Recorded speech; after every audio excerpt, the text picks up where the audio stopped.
ఒకసారి ఆలోచించండి. ఇనుము, కాంక్రీటు, మన ఆధునిక ఇంజనీరింగ్ అద్భుతాలు అన్నీ ఓడిపోతే, ఒక నది తన ప్రవాహాన్ని శాసించే ఒక ప్రాచీన శక్తి కోసం గర్జిస్తుంటే అప్పుడేం జరుగుతుంది? ఇది అలాంటి ఒక కథ, ఒక దేవత కథ. కేవలం ఒక కళ్ళ ద్వారా ఒక పెద్ద సామ్రాజ్యాన్నే శాసించిన కథ. అసాధ్యమనుకున్నదాన్ని సుసాధ్యం చేసిన అచంచలమైన విశ్వాసం గురించిన గాథ. సో ఆధునిక ఇంజనీరింగ్ ఫెయిల్ అయినప్పుడు ఒక ప్రాచీన శక్తి నేను చెప్పింది వినాల్సిందే అని డిమాండ్ చేస్తే ఏం జరుగుతుంది? ఇదే ఈ రోజు మనం తెలుసుకోబోయే కథలో అసలు చిక్కుముడి. చూడండి, ఇది ఆధునిక ప్రపంచానికి, తరతరాలుగా వస్తున్న విశ్వాసానికి మధ్య జరిగిన ఒక పెద్ద సంఘర్షణ. ఈ సంఘర్షణ మన ముందు ఒక పెద్ద రహస్యాన్ని ఉంచుతుంది. సరే, మన కథ మొదలయ్యేది 1930ల బ్రిటిష్ ఇండియాలో. అప్పట్లో బ్రిటిష్ వాళ్లు తమ సామ్రాజ్యాన్ని విస్తరించుకోవాలి. దానికోసం విజయనగరం నుంచి రాయ్పూర్ వరకు ఓ రైలు మార్గాన్ని వెయ్యాలని ప్లాన్ చేశారు. కాని వాళ్ల ప్లాన్కి ఓ పెద్ద అడ్డంకి ఎదురైంది. రాయగడ దగ్గర ఉద్ధృతంగా ప్రవహించే నాగావళి నది.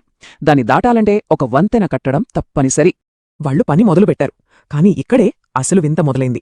ఎంత పటిష్టంగా కట్టినా సరే, ఎటువంటి కారణం లేకుండానే ఆ వంతెన పిల్లర్లు పదే పదే కూలిపోతున్నాయి. వాళ్ల ఇంజనీరింగ్ నైపుణ్యం, వాళ్ల టెక్నాలజీ అన్నీ ఆ నదీ ఉధృతి ముందు తలవంచాయి. ఈ అంతుచిక్కని వైఫల్యం వాళ్లని పూర్తిగా నిస్సహాయులుగా మార్చేసింది. ఇక లాభం లేదనుకుంటున్న టైంలో ఆ ప్రాజెక్టుకి హెడ్గా ఉన్న చీఫ్ ఇంజనీర్ కలలో ఒక అద్భుతం జరిగింది. కారు చీకటిలో ఒక వెలుగులా ఒక దేవతామూర్తి ప్రత్యక్షమయ్యింది. ఆమె స్వరంలో ఒక ఆజ్ఞ ఉంది, ఒక హెచ్చరిక కూడా ఉంది.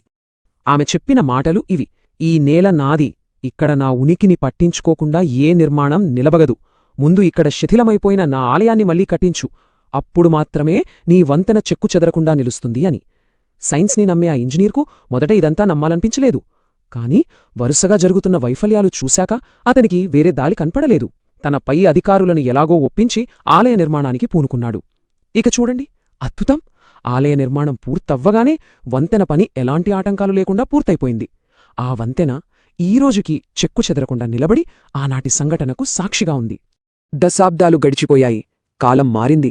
కాని ఆ దేవత శక్తి మాత్రం తగ్గలేదు. మరోసారి మరో రూపంలో వ్యక్తమైంది. ఈసారి ఒక పెద్ద సామ్రాజ్యంతో కాదు, శ్రీకాకుళం జిల్లాలోని హరిదాసుపురం అనే ఒక చిన్న గ్రామంలో ఈశ్వరమ్మ అనే ఒక సాధారణ మహిళ జీవితంతో ముడిపడింది.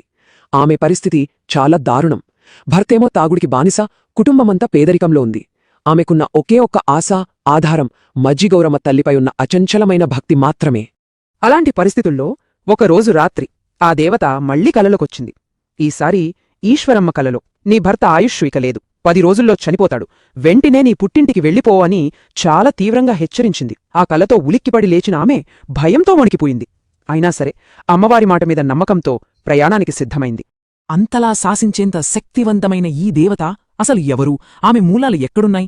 చరిత్రను వెనక్కి తిప్పి చూస్తే మనకు 2 కథలు వినిపిస్తాయి. మొదటిది చారిత్రక కథనం.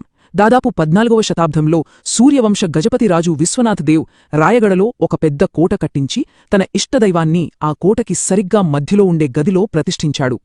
స్థానిక భాషలో మజీ అంటే మధ్య, ఘర్ అంటే ఇల్లు. అందుకే ఆమెకు మా మజిఘర్యాణి అంటే మధ్య గదిలో వెలసిన దేవత అని పేరొచ్చింది. కాలక్రమేణా ఆ పేరే మజ్జిగౌరమ్మగా మారింది. కాని ఇంకో కథ కూడా ఉంది, జానపద కథనం. దాని ప్రకారం ఆమె మానవ తల్లిదండ్రులకు పుట్టిన గౌరమ్మ అనే ఒక అమ్మాయి యుక్త వయసులో పెళ్లిని నిరాకరించి తన శరీరాన్ని ఆ దివ్య విగ్రహంలో ఐక్యం చేసుకుని దేవతగా మారిపోయిందని అంటారు. అయితే ఆ రాజ్య వైభవం ఎక్కువ కాలం నిలవలేదు. 1538లో గోల్కొండ సైన్యాలు రాయగడపై దండెత్తాయి. ఆ భీకరమైన యుద్ధంలో రాజు విశ్వనాథ్ దేవ్ వీరమరణం పొందాడు.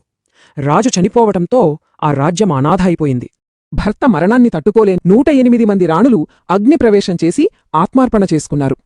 వాళ్లు అగ్నిలో దూకిన ఆ ప్రదేశం ఈనాటికి ఆ ఆలయం పక్కనే సతీకుండంగా పిలువబడుతోంది. ఆ తర్వాత కోట శిథిలమైపోయింది. ఆలయాన్ని పట్టించుకునేవాళ్లే లేరు. అలా శతాబ్దాల పాటు ఆ దేవత వైభవం మొత్తం మరుగున పడిపోయింది. ఇంత ఉగ్రమైన, విషాదకరమైన చరిత్ర ఉన్న దేవతను భక్తులు ఎందుకంత తీవ్రంగా ఆరాధిస్తారు? దీనికి సమాధానం మొక్కు లేదా మొక్కుబడి అనే ఒక పవిత్రమైన ప్రమాణంలో ఉంది. అసలు మొక్కు అంటే ఏంటి? అది దైవంతో చేసుకునే ఒక ఒప్పందం లాంటిది. ప్రాణాల మీదకొచ్చినప్పుడు, తీరని కష్టాలు చుట్టుముట్టినప్పుడు, సంతానం లేనప్పుడు, ఇలాంటి తీవ్ర సంక్షోభాలలో సమస్యను పరిష్కరిస్తే ప్రతిఫలంగా ఒక ప్రాణాన్ని అర్పిస్తామని దేవతకు వాగ్దానం చేస్తారు. ఇది కేవలం ఒక ఆచారం కాదు, ఆశకు, విశ్వాసానికి మధ్య ఉన్న ఒక పవిత్రమైన బంధం. మరి ఈ మొక్కుబడి ఎలా చెల్లిస్తారు? దీనికో పద్ధతి ఉంది. మొదట బలి ఇచ్చే జంతువును శుభ్రంగా కడిగి పసుపు, కుంకుమలతో అలంకరిస్తారు. అంటే దానికి దైవత్వాన్ని ఆపాదిస్తారన్నమాట. ఆ తర్వాతే అసలైన ఘట్టం. పూజారి ఆ జంతువుపై నీళ్లు చల్లినప్పుడు అది తన శరీరాన్ని బలంగా విదిలించాలి. ఈ కదలిక దేవత ఆ నైవేద్యాన్ని స్వీకరించిందనడానికి సంకేతంగా భావిస్తారు. జంతువు అలా విదిలించే వరకు వేచి చూస్తారు. అది దైవిక అంగీకారానికి ఒక సూచన. దేవత అంగీకారం తెలిపాక ఒకే ఒక్క వేటుతో బలి పూర్తి చేస్తారు.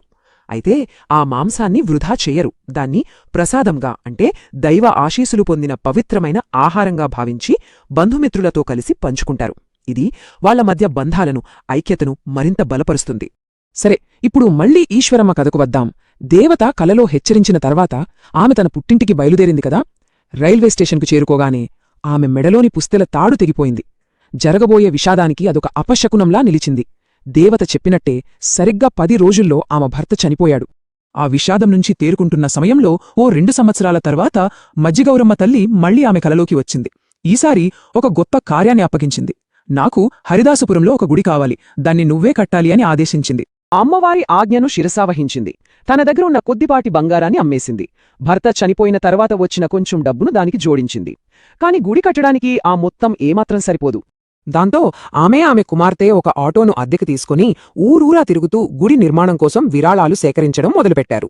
వాళ్ల కష్టాన్ని, వాళ్ల భక్తిని చూసి నెమ్మదిగా గ్రామస్తులు కూడా సహాయం చేయడం మొదలుపెట్టారు. చూడండి, ఒక రాజు కాదు, ఒక సాధారణ మహిళ యొక్క అచంచలమైన విశ్వాసం, ఒక సమాజం యొక్క చిన్న చిన్న విరాళాలతో ఒక అద్భుతమైన ఆలయ నిర్మాణం మొదలైంది.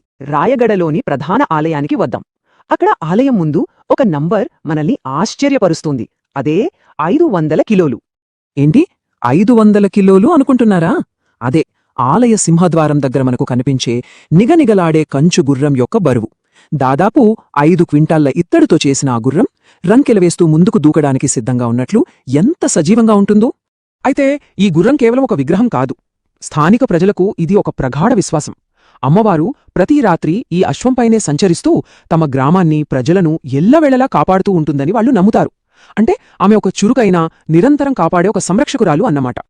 ఆ తల్లి శక్తికి, భక్తుల విశ్వాసానికి కంటికి కనిపించే సాక్ష్యాలు ఎన్నో ఉన్నాయి. వాటిలో ఒకటి ఆలయ ప్రాంగణంలోని ముడుపుల చెట్టు.